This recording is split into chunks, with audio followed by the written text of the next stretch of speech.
Keeping an eye on your health today, a former coach is calling for more focus on physical education. He says it will improve a student's test scores. CBS 7's Tatum Guinn has more with our health expert, Dr. Bose. You know, when we think about physical education, what do we think?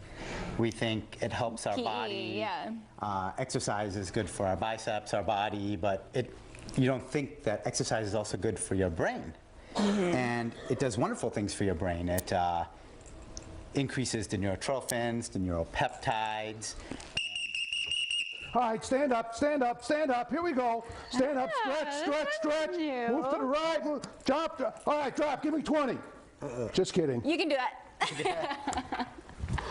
Wow, who do we have here? We have Paul Zientarski, who is a retired physical education teacher. Yes, Great to have you here today. Thank you. And one of the world's leading consultants changing curriculums in physical education across the country.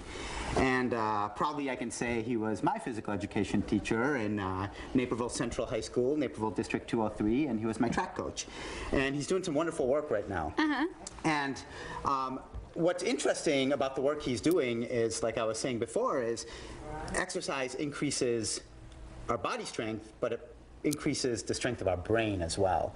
And this has shown, you know, whether you're looking at PET scans or, you know, how our brain is affected with neuropeptides and neurohormones, or even just the blood flow to our brain. And what a perfect time to bring that up at a time when tons of districts, not just only in Texas, but across the country, are cutting physical education, and they shouldn't. That's right, that's correct. We spend so much time in schools now worrying about test scores, and as a result they cut physical education, when in fact that would improve test scores. We have to prepare the brain for learning through exercise. Our brains grow and learn as a result of movement.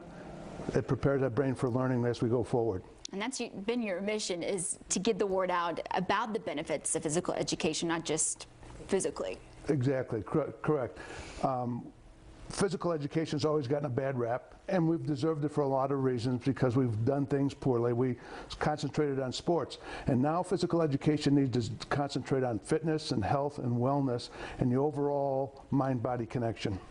And what you did, like adding in heart monitors and changing the structure of how things are done, it's interesting, and the data is amazing on the scores. Like just at the Naperville School District, from 35th, 40th in the world in science math to #1 in the world in science and #6 in the world in math. And it makes sense that if you want to increase your math or your science scores, that you would have more math and science classes, but instead, by having physical education classes, the students learn better.